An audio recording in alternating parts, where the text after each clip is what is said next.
Merci Romain, merci à tout le monde, merci aux organisateurs de m'avoir invité.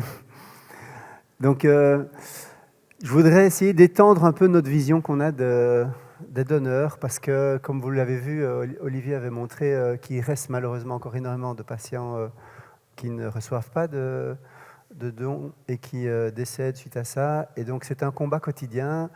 Et ça a tellement d'importance que je pense que je vais essayer d'attirer votre attention sur d'autres options qui peut-être vous semblent un peu inhabituelles. Donc, bien sûr, on connaît les DBD, il y a les DCD classiques, mais alors au-delà des DCD classiques, qui sont des DCD intubés aux soins intensifs, il y a aussi possibilité éventuellement de penser à des procédures DCD pour des patients extubés aux soins intensifs, pour des patients hors de soins intensifs et pour des patients en dehors de l'hôpital. Alors d'abord, en introduction, quelle est la limite d'âge qui est raisonnable pour se dire, bon, de toute façon, celui-là, il est trop vieux? Finalement, quand on regarde tous ces organes, la limite d'âge raisonnable pour une pathologie DBD, c'est 85 ans. Et pour le foie. Et pour les DCD, c'est 80 ans. Traîne un peu dans l'atmosphère. Au-dessus de 70 ans, on est trop vieux. Mais c'est faux, c'est archi faux. Au-dessus de 80, d'accord, on peut être hésitant. Mais en tout cas, à 79 ans, c'est juste parfait. Alors, la procédure DBD, vous la connaissez tous, on décède aux soins intensifs et donc on transporte un cadavre en salle d'opération. On peut tout de suite commencer à inciser. Il y a une ischémie froide, puis une ischémie chaude, le temps qu'on suture. Et on a donc un temps d'ischémie qui est relativement court et forcément, c'est la référence. Par rapport à ça, les patients décédés, donc, ils vont être amenés en salle d'opération, toujours vivants, puisque par exemple, c'est un pendu qui a eu un cerveau grillé, mais qui a encore des réflexes du tronc, donc on ne peut pas dire qu'il est mort. Il va arriver, on va le débrancher du respirateur en salle d'opération, il va agoniser pendant un certain temps, sa tension va chuter, il va finalement passer la barre fatidique des 30 mm de mercure pour une tension artérielle moyenne sans pulsatilité. À ce moment-là, arrêt circulatoire, on compte 5 minutes, 5 minutes après, il est mort, on peut commencer la procédure. Mais donc ça veut dire qu'il y a une ischémie chaude préalable à l'ischémie froide et que donc c'est une première ischémie chaude, l'ischémie froide, et donc une deuxième ischémie chaude après. Du coup, le problème, c'est le temps d'ischémie qu'on peut tolérer. Et alors là, c'est organe par organe, mais pour simplifier les choses, vous voyez que pour le foie et pour le cœur, on considère que l'ischémie chaude, la première ischémie chaude dans la procédure DCD ne doit pas dépasser 30 minutes. On y reviendra parce que c'est quelque chose d'important à avoir en tête pour la suite. Pour ce qui est de l'ischémie froide et de l'ischémie chaude vasculaire, de suture vasculaire, ce sont des critères que vous voyez là qui sont organe par organe, ce qui est dépendant forcément de la tolérance propre à l'organe et puis aussi de la dextérité du chirurgien ou de la complexité des sutures à faire. Le problème, il est évidemment aussi légal et éthique. On ne fait pas ce qu'on veut en Belgique, on le sait bien. Il y a une série de lois qui existent. Pour le patient toujours vivant, c'est la partie de gauche de l'écran par rapport à la barre du décès, on a quelle loi auquel on est obligé de se soumettre, nous médecins et toute l'équipe soignante? Il y a la loi sur le droit des patients, ça c'est évident. Il y a la loi sur les soins palliatifs. Un patient qui veut avoir des soins palliatifs, on doit essayer d'y arriver. La loi sur l'euthanasie, selon les conditions définies par la loi, elle existe donc également, tout ça depuis 2002. Et puis de l'autre côté, on a la loi sur le don d'organes, qui est même plus ancienne, de 1986. Et ça, ce sont les lois qui existent. Alors, il n'y a pas de loi par rapport à la procédure DCD, il n'y a pas de loi par rapport à ce que je vais vous parler. On essaye de naviguer entre tout ça, et on fait avec ce qu'on a, entre guillemets. Et en plus de tout ça, il y a la couche éthique qui est valable à tout moment, à savoir qu'il faut toujours garder les grands principes de bioéthique, à savoir garder l'autonomie du patient, de la bienfaisance, de la non-malveillance et de la justice distributive. Vous savez, c'est les grands principes qu'on doit toujours garder en tête. Et en même temps aussi, ne pas faire d'acharnement thérapeutique, comme nous le dit le code de déontologie. Et donc, on est coincé entre tout ça, il y a quelque part un vide juridique, et on essaye de faire pour un mieux. Alors, quelles sont les missions du soignant? Le soignant, forcément, il est là d'abord et avant tout pour optimaliser les soins du patient, essayer de maximaliser ses chances de survie, réaliser avec lui un projet thérapeutique pour qu'il ait l'occasion d'exprimer lui-même ce qu'il veut. Ça fait partie de ses droits et ça respecte le droit d'autonomie de notre bioéthique, dans les limites du raisonnable, parce qu'on sait bien qu'on ne va pas mettre non plus une ECMO à n'importe qui, par exemple. Et une fois que c'est dit, on a aussi la mission de respecter ce qu'il a demandé. Et donc, si le patient demande un choix de médecin, s'il refuse un traitement qu'on lui propose, s'il veut un don d'organes, le jour où il viendrait à décéder, s'il veut des soins palliatifs, s'il veut une euthanasie selon si c'est recevable, etc., on est censé l'appliquer. Une volonté soit qu'il exprime lui-même, soit qui est rapportée par sa famille. Dans le cas où il y a une désescalade, c'est très important que la proposition de désescalade vienne de la part de l'équipe médicale et pas de la famille. C'est beaucoup trop lourd psychologiquement pour des parents de demander à ce qu'on arrête pour leur enfant ou pour leurs parents. Et donc c'est toujours au médecin, après un consensus général, de faire une proposition de désescalade thérapeutique parce qu'on est dans une impasse, parce que le pronostic est perdu. Et à cette proposition, le patient a le droit de refuser et de dire non, je ne suis pas d'accord qu'on désescalade, ou je suis d'accord qu'on désescalade. Enfin, si le patient est dans le coma, évidemment, je sous-entends son mandataire de santé, sa famille, etc. Et si la famille refuse la désescalade que les médecins proposent, le médecin, il a aussi le droit de ne pas faire de l'acharnement. Et donc, il a un droit de réserve, et alors, il est invité à contacter une tierce personne extérieure pour essayer de trouver une solution. Et donc, en cas de désescalade, il a aussi la mission de proposer un don d'organes à la famille. Soit que le patient a déjà exprimé, soit qu'il ne s'y est pas opposé. Vous savez qu'en Belgique, on a l'opting out, donc tout qui ne dit rien consent. Et on a aussi la mission d'informer correctement la famille de comment ça se passe. Parce que les gens ils disent « moi je veux bien donner mes organes », mais ils s'imaginent mourir dans leur lit tout gentiment à la maison, ça n'ira jamais. S'ils se disent « je veux bien donner mes organes, mais j'aimerais bien qu'on me laisse tranquille quand je meurs dans ma chambre, entouré de ma famille », ça n'ira jamais. On est obligé évidemment de faire, entre guillemets, des conditions pour que la procédure puisse amener au don, pour que le receveur ait un greffon de qualité. Et qu'est-ce qui est spécifique à la procédure décédée? Il y a 5 points qui sont incontournables, c'est-à-dire que le patient doit être intubé, c'est-à-dire que s'il n'était pas intubé, on est obligé de l'intuber, et de le stabiliser avec, en l'occurrence, une artère fémorale, pour avoir dans la procédure la notion de l'arrêt circulatoire qui est définie comme telle. On a besoin d'un temps d'ischémie court, et c'est ça aussi le problème, on sait bien qu'on ne peut pas dépasser 30 minutes. Donc si on prend un pendu, par exemple, qui était resté 30 minutes, et qui malheureusement a une nécrose corticale étendue, un EEG plat, mais il respire encore. Ce pendu, si vous l'amenez en salle d'op, que vous l'extubez, il va continuer à respirer bien gentiment, il ne va jamais rien lui arriver. Et donc vous n'allez pas savoir lui, procéder à la procédure de don d'organes qu'il aurait souhaité de manière présumée dans ce cas-là alors par la famille. Et donc on est obligé de faire une sédation profonde. Est-ce que c'est correct? Est-ce que c'est éthique? Plus profonde que si on faisait simplement des soins palliatifs standards. On est obligé d'arrêter le ventilateur à un moment donné, d'attendre que le patient ait les vasopresseurs, attendre qu'il y ait une agonie, que le cœur s'arrête, pour que finalement on puisse dire qu'il est en arrêt circulatoire, attendre 5 minutes et dire qu'il est mort. Et parfois, on est obligé de curariser. Ça veut dire aussi que le décès ne se passe pas dans la chambre, mais en salle d'opération, et que donc la famille n'a pas l'occasion d'assister au dernier souffle de son être cher. Parfois, ce n'est pas possible le week-end, même en général, a priori, en tout cas au CHU, c'est convenu qu'on essaye de ne pas faire ça le week-end, donc c'est en semaine, mais donc pas le week-end. Et alors, il y a toujours cette importance d'informer le patient ou la famille de cette histoire, de ces modalités de procédure, pour qu'il ne soit pas pris au piège ou un peu roulé dans la farine.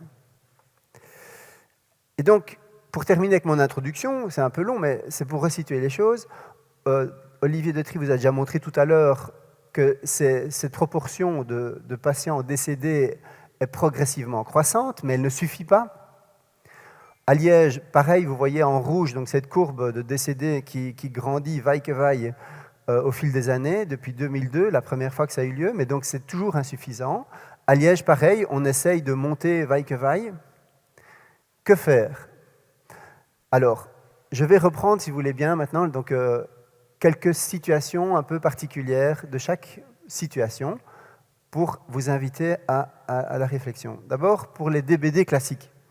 Ça, ce sont nos résultats de Liège de 2019, 2020 et 2021. Vous voyez qu'il y a eu 5, 9 et 8 patients qui ont pu être donneurs dans cette procédure DBD. Et vous voyez aussi qu'il y a plus ou moins aussi donc, 3 et 7 patients qui n'ont pas pu l'être pour des bonnes raisons, et 2 qui n'ont même pas été détectés. Alors, ils n'ont pas été détectés en ayant revoir les dossiers.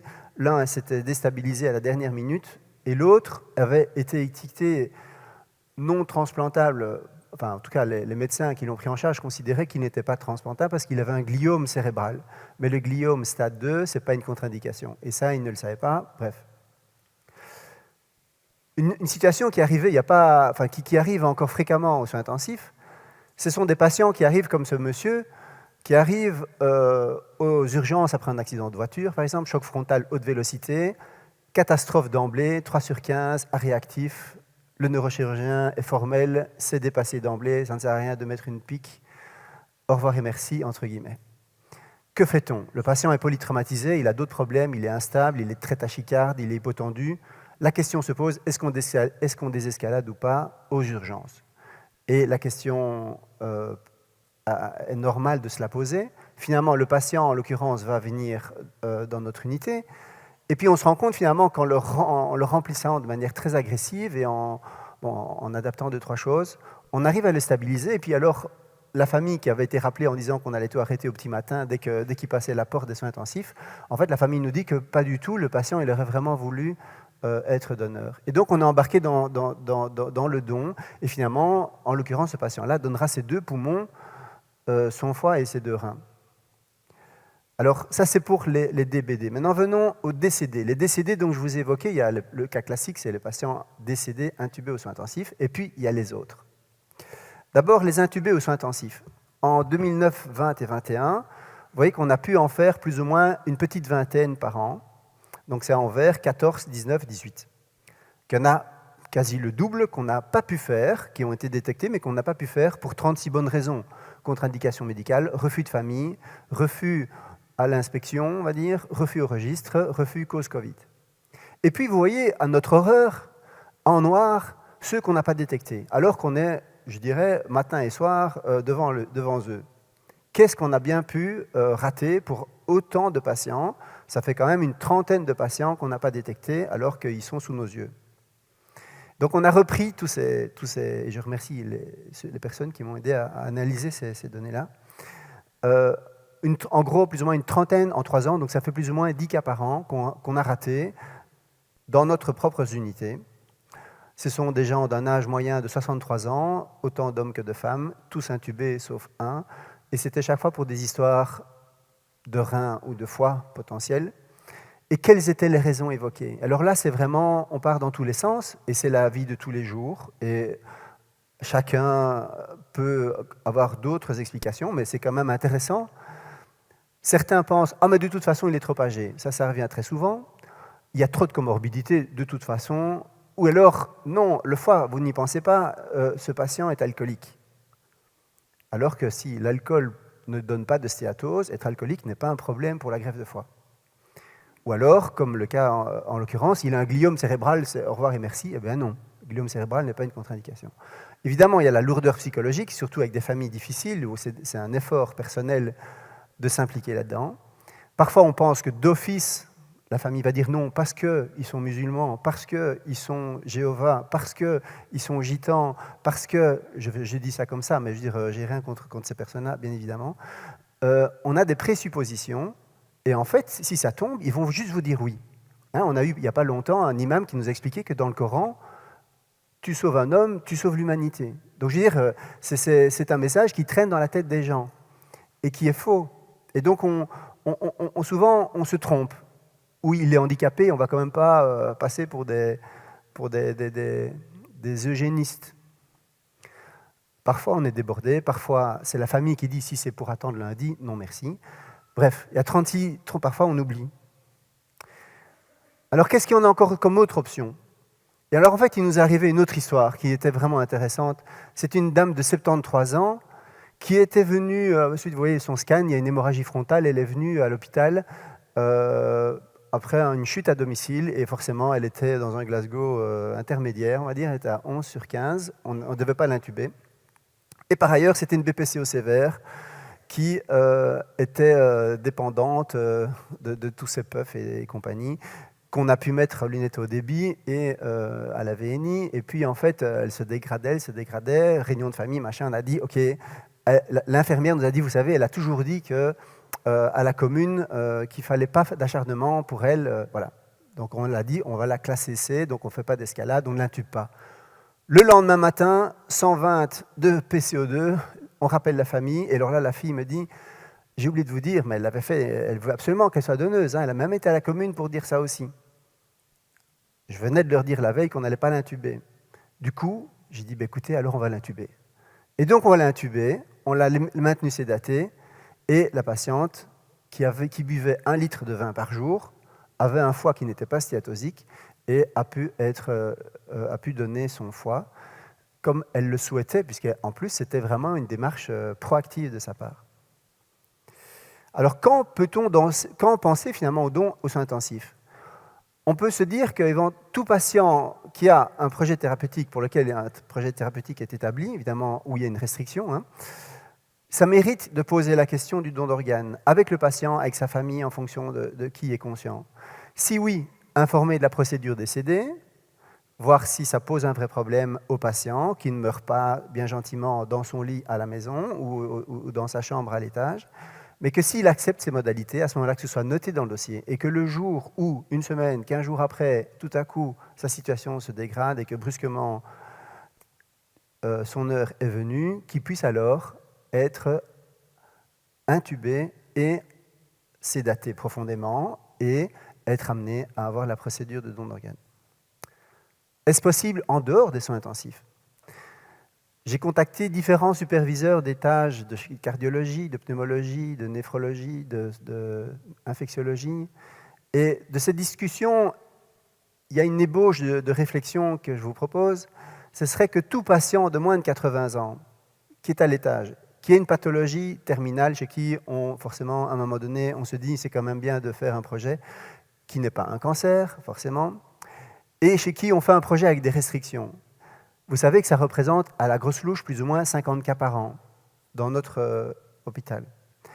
Si à ce moment-là, on appelle le coordinateur local, l'équipe de coordination de donneurs, pour expliquer à ce patient de manière indépendante, pas que ce ne soit pas le référent qui soit amené à le faire, parce que sinon le patient ne va plus comprendre ce qu'on lui veut, mais si c'est quelqu'un d'autre qui vient lui expliquer les possibilités, lui expliquer les modalités, et que si le patient persiste et signe, entre guillemets, que ça puisse être sa vraie volonté, qu'elle soit respectée, et que ça puisse être notifié dans le projet thérapeutique, et que le jour venu, X jours après, il fait sa carbonarcose, il fait son hypotension réfractaire, il valse en coma, que plutôt que de rappeler la famille en disant « venez, c'est la fin dans la chambre », on va dire, venez, on va rendez-vous aux soins intensifs et on intube le patient et on le prépare pour pouvoir respecter sa volonté.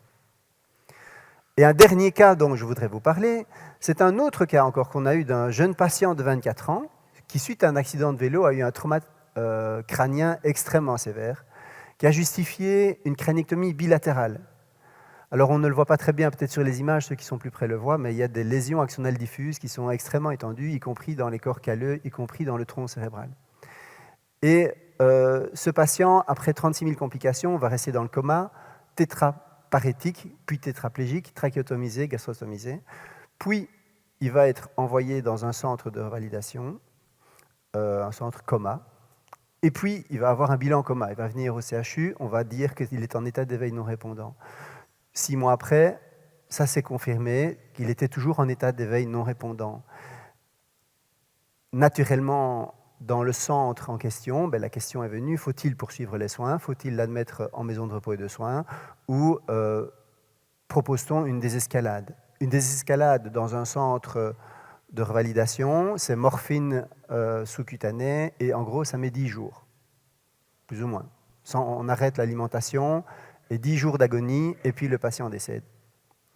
Après discussion avec la famille est convaincue que le patient en question n'aurait jamais souhaité ça, et donc ils acceptent la désescalade. Mais en même temps, ils redisent, mais vous savez, une chose très importante qu'il avait déjà dit bien il y a longtemps, suite à la lecture d'un livre, il veut absolument donner ses organes. Que fait-on? Ce n'est pas dans la loi. La loi nous dit qu'il faut respecter le droit du patient. L'éthique nous dit qu'il faut respecter l'autonomie du patient. Il a exprimé clairement qu'il veut un don d'organes. Il est mis nulle part qu'on a le droit de sédater profondément les gens, voire de les curariser. Ça n'est pas dans les textes de loi. Que fait-on? Et donc ce cas-là a été transféré au CHU. Après 9 mois d'évolution, il a été réévalué. Ils ont confirmé, le médecin qui l'avait en charge, qu'il était toujours en état d'éveil non répondant chronique et que malheureusement, il pouvait accéder à la demande du patient, qui était exprimée de manière claire, avec des soins de confort, et la procédure a pu être déclenchée, en l'occurrence en donnant le cœur. Et donc ce patient a pu donner cœur, foie et 2 reins et tissus qui, aux dernières nouvelles, paraît-il, vont bien. Donc en conclusion, que faire, que penser? En tout cas, penser au don chez tout patient, quel que soit l'âge. C'est l'âge physiologique finalement qui compte. On a dit tantôt, il y a peut-être des dons à 90 ans. Si c'est 90 ans qui fait son marathon, ben, c'est génial. Donc, a priori, 85 ans en DBD, 80 ans en DCD. Si on fait un projet thérapeutique, pensez aussi à ça, en parler au patient. Il a le droit, c'est pas parce qu'on est embêté aux entournures qu'il n'a pas le droit de pouvoir exprimer sa volonté à ce sujet-là.